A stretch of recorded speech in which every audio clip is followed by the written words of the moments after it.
let's have some accessible dream. Come from some very fluent family, some big shot family, you know, you can buy anything you want to because you deal with so many super bikes, from 2-3 villas, Nothing of that super sort. cars, super bikes.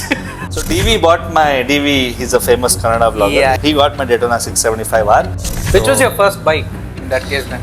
Yeah, I started off with Pulsar 150 first. I am born and brought up in Dubai. I lived there mostly. Oh, yeah. My parents used to say when I was 4-5 years old, I just used to see the logo and tell what car it is. R1 is something that was my dream back then. I wanted an R1 badly. Everyone's dream right now, bro. Yeah, a lot of us. I'm not somebody who rides only on track and all that. I do my weekend ride. Sometimes after the ride, I come back in the city also. Come to your showroom and I took a test ride of Mojo. Oh yes, you did. Yeah, you did. Yes. Yeah. It was very long ago. Mahindra was also the only manufacturer to have raced in the 250cc class of MotoGP. Oh, I didn't know Moto3. this. You didn't know this, right? We started off from there, 2 bikes. Now I think we have 40 plus bikes. 40 plus bikes. You don't even have a place to park now properly. Yeah.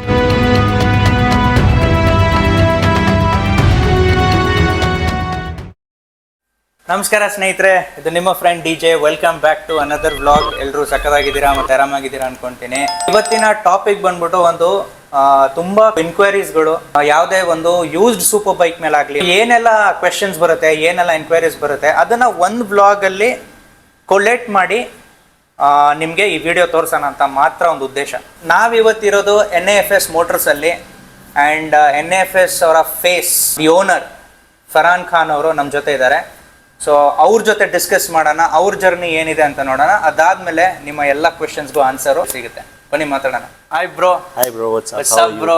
Good bro, how are you? Good, thanks. How is sales and all going on? Yeah, going good. So I thought of just having a small video, a proper what do you call it, as one-stop solution kind of a video to all the inquiries, to all those boys and girls who want to buy super bikes but cannot afford from the showroom, but you have given, or many of the dealers have given the space where we can go ahead and fulfill our dreams. All the boys and girls who want to, you know, have that super bike dream kind of achieved. So thanks to you, you are doing it. But a lot of people doubt on this. We get a lot of questions on our videos, your videos, I'm sure. Right. So we're gonna answer that and see how it goes on, and it should be helpful to our viewers as well. Before we start, I would like to know your journey, bro. I mean, how you started, how this all started, how bikes thing came into your journey. I know how it came into my life, but how it came into your life, bro. Yeah. So I've been a motorhead since childhood. Yeah. You know, they say born riders or something. Yeah. So I'm born and brought up in Dubai. I lived there mostly. Oh, yeah. Even when I was very little, like my parents used to say when I was 4-5 years old, I just used to see the logo and tell what car it is. Oh. I mean, that's how crazy I was from the beginning. Yeah. You know, and yeah, I've lived in a country where there were a lot of fancy cars, so that's something I fantasize so much. Bikes were not so much. There in Dubai, it was more like in winters people take out bikes. So it was once in a while, it was good to see that. Then I moved to Bangalore for my studies. I did BCom here in Bangalore. While I was studying, I wanted a big bike. R1 is something that was my dream back then. I wanted an R1 badly. Everyone's dream right now, bro. Yeah. A lot of us grew up, you know, seeing R1. Wallpapers, posters. In those notebooks and all, there was R1. So, yeah, that's something I always loved and I wanted to have. But at that time, I troubled my father like anything. I want that bike. Then I realized it's going to be too expensive in India. Right. And here with the import duties and all, I didn't know how expensive it would have been here. There I used to see in Dubai, it was much cheaper. Here it was very expensive. Then I realized, no, okay, I should stop bothering my parents too much. Let's have some accessible dream, you know, a little bit lesser capacity to start off with. Right. So Ninja 250 is something I had in mind. Again, I troubled my father like anything for that. I did not get that too. Right. And but I wanted to be around that motorcycle. So right after my BCom, I started working with Kivraj Motors, Bajaj Pro Biking back then it was, and then it was KTM store. KTM store had the Ninja motorcycles also. Right, that at time, that time. yeah. Yes. So my exam was on a Saturday. Sunday there was one leave. This was in which year? This is in 2012. 2012. Wow. Yeah. Yeah. So I was just finishing off my last exam in BCom. Saturday was a holiday. Sorry, Sunday was a holiday. Monday I started working with Kivraj Motors. I'd given the interview and all while I was doing my exams. I mean, Nice. that's how crazy I was. I wanted to be around that motorcycle. Karke I went. Nice. And yeah, I started off as a sales executive there.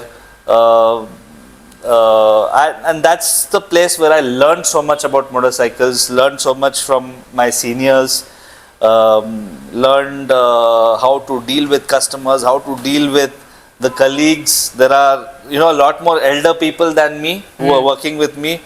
And sometimes, there'll be little bit conflicts, how to deal with that, how to deal with politics. So much I learned over there. So yeah, I'm glad I started my journey from there, and that's where I met so many people. I've sold around 1,000 plus, thousands of KTMs I've sold, and Ninja 250, 300s, Ninja 650s, and then even the Kawasaki big bikes was there next door. Which was your first bike in that case then? Yeah, I started off with Pulsar 150 first. Right. Okay, my dad said before I could get something that I like, I should start off with something. So Pulsar 150 is one I started off with. I thrashed that motorcycle like anything, put an exhaust on it and whatnot. I didn't know so much knowledge about nowadays. We have this full system exhaust, we have the tunes and all that. That time I didn't know anything. I just got an exhaust, Pulsar 150, got it, thrashed it for 6 months, sold it. Then I got the Yamaha R15. R15 was my next bike. So I could not get that dream bike, Ninja 250 at that time. R15 is something I'd ridden, okay, it at least has that sporty feel. Okay. That was a version 1 that time? It was a version 1. That time it was a version 1. Right. So I got that, and yeah, it was a nice fun bike. It's a 150cc, but it could do very good speeds, and it was brilliant in terms of handling. Obviously, yeah. Yeah, it had that thin tire. But then at that time it was explained to us, for a 150cc, this is how the tire it should be. I didn't know all that at that time. Now I mean, then later we learned with time, okay, for a 150cc you can't put a fat tire. It will affect the performance. It will reduce the fuel efficiency. So many such things. So R15, my dad gifted me the R15. And yeah, I had that for about a year or so, and then I wanted my next bike already. Since I was working with KTM, I got a KTM Duke 200 in a very good deal. Nice. There was a British gentleman who was selling his Duke 200 because he was moving out again. I got that for what, 1 lakh rupees. At that time it was a very good deal for a 1,000 kilometers run bike. 1,000 kilometers run. That time the on-road price was what, I think 1.5, 1.6 something. Yeah. That's all. Yeah. Right. So this bike I was getting it for 1 lakh. So I sold the R15, and whatever I wanted to buy next, my dad gave me a warning. Whatever you buy next, you have to buy in your own money. So I sold the R15. Whatever money on top, I put for the Duke 200. I didn't even tell my parents. I just took it home and I said I got this bike. Like, what is this? You got the bike already. I mean, you didn't even tell us. I said, you tell whatever you buy next, you buy in your own money. So I bought it. That's how it was, like a surprise, instead of me telling them and then they're stopping me from getting the motorcycle and all. I thought it's best to just do this. So perfect planning. Yeah, then the next bike was the RC390. So RC390 in 2014, it was just launched, and I was in that KTM sales team. Employee discount, huh? No employee discount and all, man. Maybe I got some small accessories. Yeah. That's about it. There's no discount and all. Margins are very little anyways. Right. So they can't give out too much discounts. I understood that. But at least I got the first RC390 of Bangalore. Oh. Yeah. So there was one showroom that time, Indranagar, Kivraj KTM. Right. I sold the first bike to myself. Oh, this Makery Circle wala thing was not there. No. They were not there at that time. Oh, I see. So at that time, for the KTM, the bookings were so crazy. People had to stand in a line midnight, 12 a.m.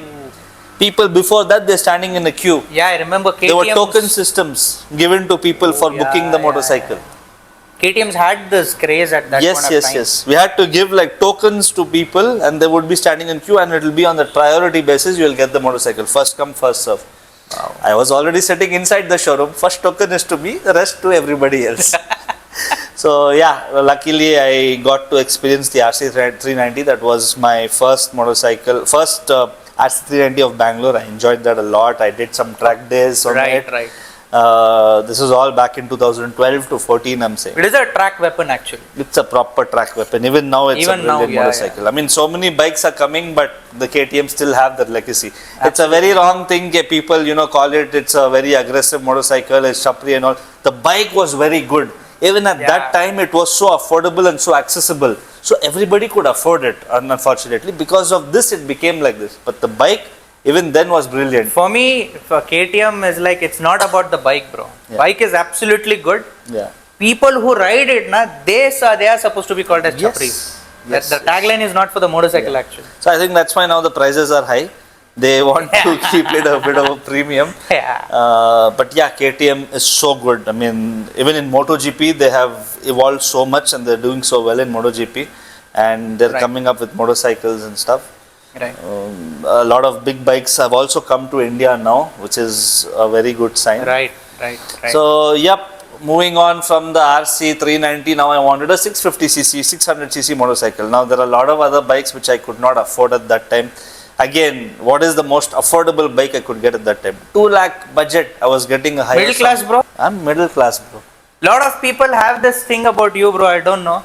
I'll ask this question. Yeah, sure. Lot of the people have this kind of perception about you. They think like, you come from some very fluent family, some big shot family, you can buy anything you want to because you deal with so many super bikes, 2-3 villas, nothing of that sort. Supercars, super bikes.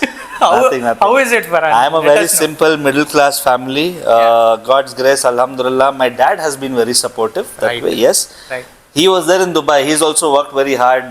3 decades he's worked there as an accounts manager. Oh, okay. And he was very supportive with my motorcycle passion. I mean, any parent is reluctant, because they feel that their son is going to be unsafe on the motorcycle. Right. But then after a point, they realized, no, this guy will do this only. There's no point. Yeah, there's no point. There's no point. In Same this. thing with me. Yeah. So, yeah, bro. One thing is my dad has been supportive to me, but it's not like we have a lot of money lying around and all. It's not that, bro. Right. It's just about priorities. For some people, something else is a priority. For me, motorcycles was so much. I mean, we have a car at home. For an example, I don't have a car of my own. There is a car at home. We have a car at home, which me and my dad got together. But then motorcycles is so much to me. I've invested so much on motorcycles, but then Your first 600 bike was the Hyosung GT650N because at that time I could only afford something in the 2 lakh price bracket. Right. That was the most fun bike. It was the V-twin, so it was very torquey. It was very fun. Yes. It had its niggles, but then this was a fun motorcycle. At that time I could only afford that much, so I got that. The next motorcycle was the Benelli 600i because that was the most affordable inline 4-cylinder. I needed something that sounds nice. And at that point, I mean, there were so many other motorcycles too, but I could only afford that much. So, Benelli 600 was next. It was a 2017 model. It was a non-ABS. It was a 2016 model at that time. It was a non-ABS. Non-ABS. Yeah, non-ABS. I couldn't even afford the ABS variant at that time. ABS variant. Yeah, there were 2 variants at that time. Yes. So whatever I got, it was a good clean bike. I got that. Then I got the IXIL exhaust and all on it. It sounded very good. I got the stock motorcycle if I'm not wrong, and then I put the IXIL exhaust. Was this from the showroom or used? No, used, bro. Second hand. I could not afford a brand new bike. No. Right. Second hand motorcycle, bro. Right. So I got it for what at that time some 4 lakhs or something.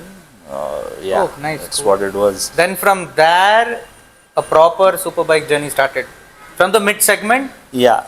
To the thousands. I got the Street 675 next. That was that one was nimble, it had the torque, it had the punch, triple cylinder, fun factor was there, and it was so nimble, I could play around with it anywhere. Absolutely. Then from there, the Daytona 675R, that is one of the best track bikes even today. Today. Yes. But they unfortunately stopped the production, bro. Yeah, now it's the Daytona 660. It's not the real Daytona in my opinion. Even I don't think so. They should have named it something else, not the Daytona, because Daytona is known for its legacy for being a track weapon. Now it's more of a sport tourer, which is more for a mass market sort of a product. So How many people of you think that? Comment down. You think the Triumph Daytona 675R and the Daytona 660 are they same? Just let us know. From there, R1, my childhood finally. dream. Yeah, so DV, he's a famous Kannada vlogger. Yeah. He got my Daytona 675R and I got an R1 cross plane at that time. Right. So it was my dream motorcycle. Again, it was a very raw motorcycle. There was no ABS, there was no traction control, but it was the cross plane 2011 model. Right. Very raw, very mental motorcycle. I mean, it was a good bike to ride, very fun. I enjoyed that a lot. The way it got to those 290s was mad. I mean, with no electronics, nothing. But yeah, that was one motorcycle. If I have to tell you, when I sold that, I cried. The buyer also was in front of me. That is dream, right? That was a dream motorcycle. That was a childhood dream. That's something I wanted for a very long time, and then I got it, and then I was selling it. But then the reason I sold that is I wanted something with ABS at least, because there was a lot of heart in my mouth sort of a moments with no ABS. I mean, I had upgraded to very good tires. I had the Metzeler M7s on it. I had the EBC brake pads on it. Braking was good, tires were good, but still there would be moments, panic situations with somebody just comes in front.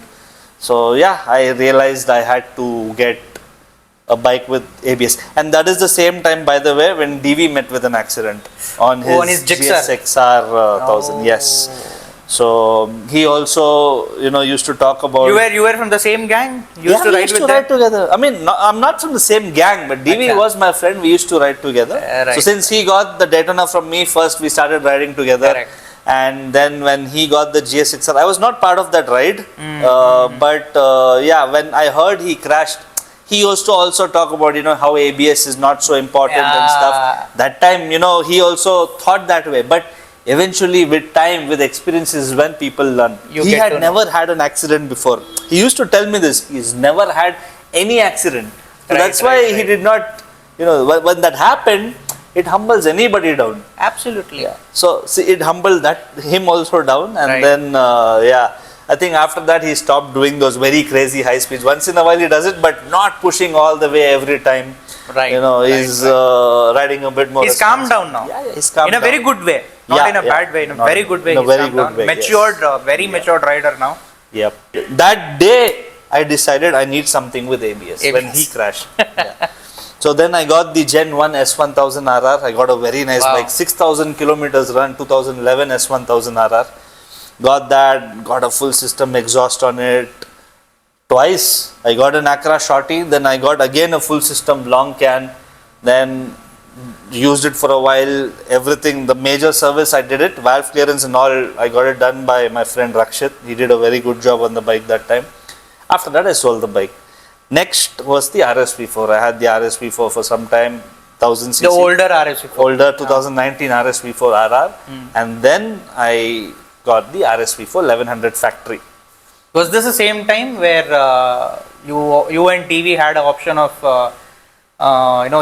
taking a look at the Tuono? Tuono was before I got the previous 1000cc RSV4, 2019 RSV4. So me and DV were looking at the bike. At that time my S1000RR was still not sold. So I was not in a proper position to buy the bike upfront. DV had the funds. He went, he picked up.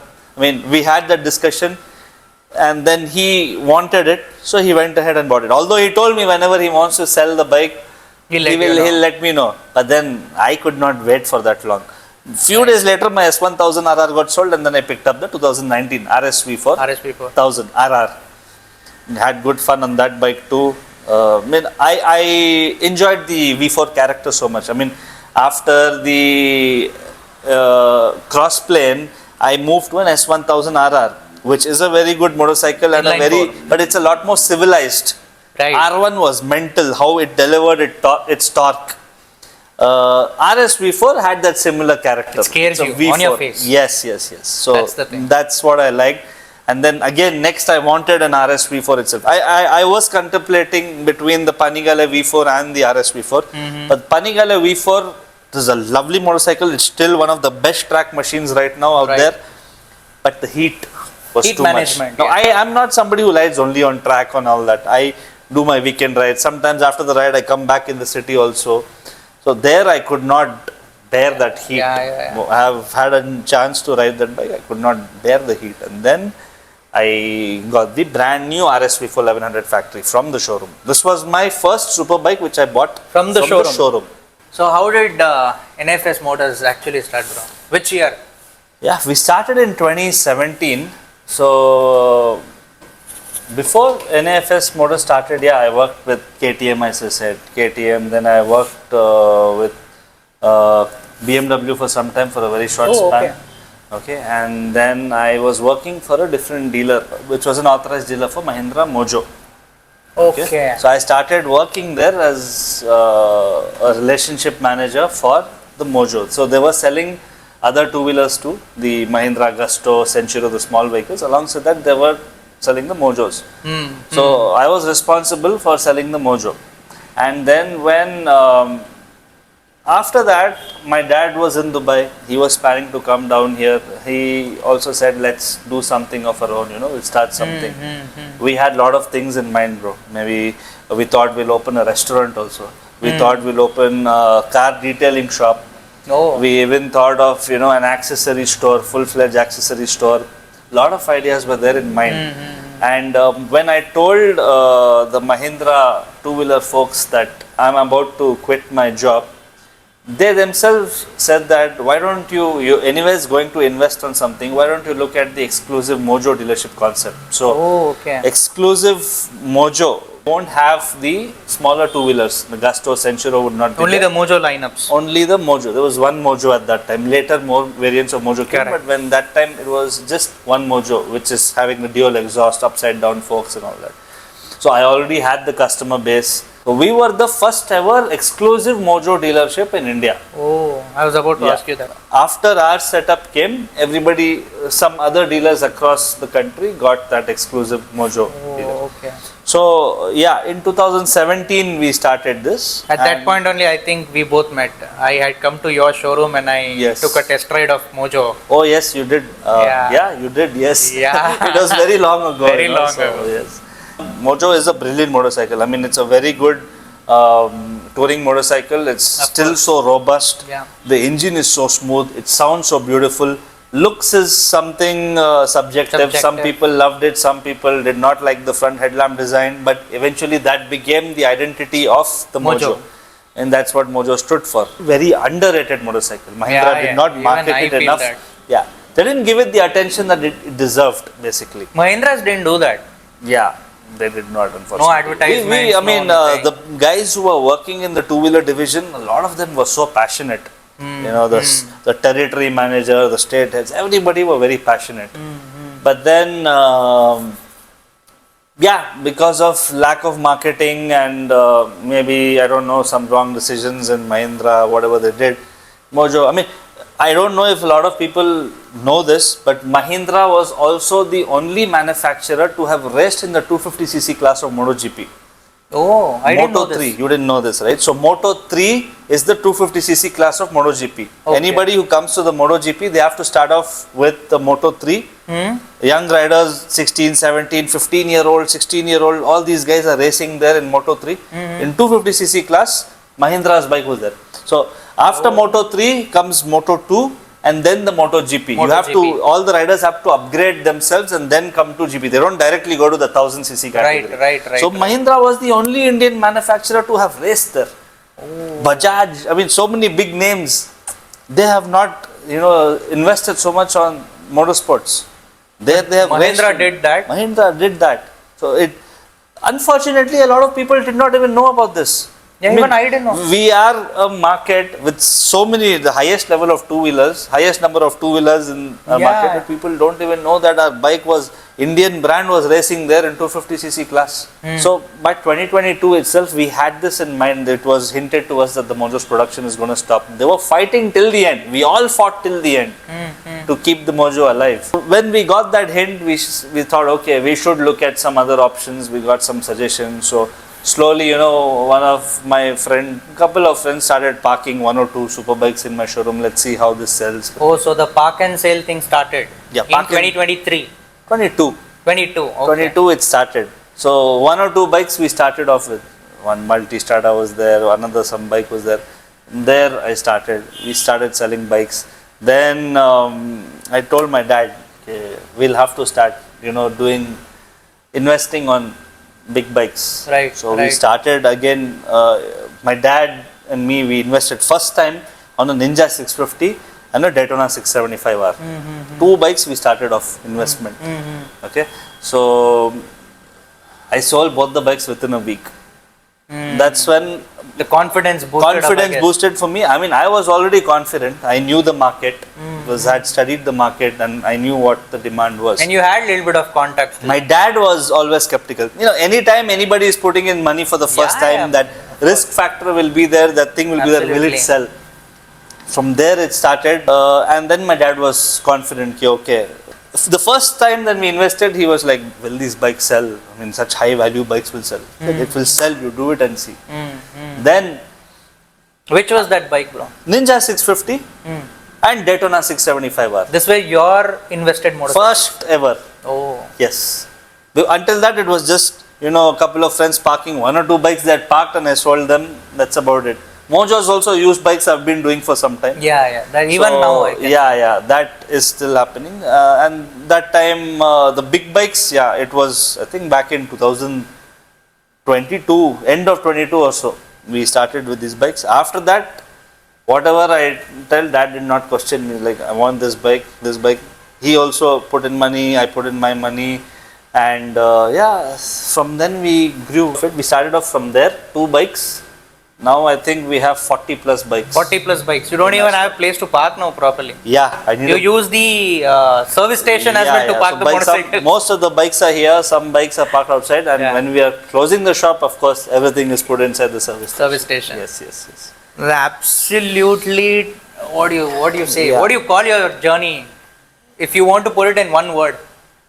I mean, it's passion, bro. Mostly passion and right? some experience that I had. I had that same word in my mind. Yeah. You got it. People think, okay, is this guy an automobile engineer or what? No, bro. I'm from commerce background. I studied BCom. Right. And then I did PGDM simultaneously. While I was working in the KTM and BMW, I went to classes in the evening. I did my PGDM in St. Joseph's. Oh. Yep. So this was the whole journey for NAFS Motors. Yes. Till date. Yes.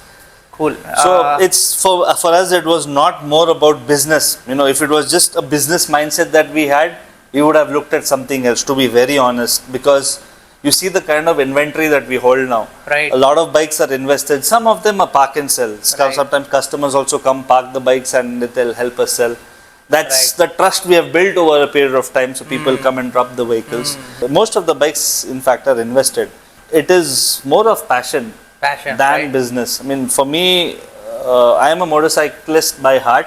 It's my passion. And I want to change that stereotype. Unfortunately, a lot of people have this in their mindset that, you superbike dealers are, they cheat, they do this, they do that. You don't know how is the documentation. So, the purpose of me asking you this question was to let the viewers know, have a clarity of a person who is there in NFS Motors. From where is he coming from? It's all pure passion now. So whatever you have heard right now is nothing but passion. All this is not scripted, boss. So there are people who will even comment, this is scripted, you might have made a script and you're having a conversation. A lot of people are not able to even digest that I've grown so quickly. Exactly. So I have a lot of people talking behind me. That happens. That happens. That's with everywhere. Success, That's everywhere. That's okay. Unfortunately, it is there in this business. It is like that because of what a few people would have done in the past. People have that mindset. We don't know if the bike is good. We don't know if the bike is abused or whatnot. So I want to change that stereotype. I somewhere sort of feel like you're going to be the pioneer in Hopefully, breaking this stereotype of why not to buy used superbikes. Yeah. Lot of people they have this thing only chachirtare tandubiಟ್ಟು park ಮಾಡಿರ್ತಾರೆ. It's like they'll abuse the motorcycle and those motorcycles are parked here. And they want to sell it. Once they are done abusing with their toys, they get it and they sell it for a good price and you earn profit out of it. Yeah, yeah. It's not like that, right? It's not like that. It's not like that. This first part of conversation was to introduce you to what Farhan is, what NAFS Motors is, so that you don't have a second thought or a doubt whom you're going to deal with when you are buying yourself a used super bike. There are a lot of questions coming in. We'll catch you in the second part.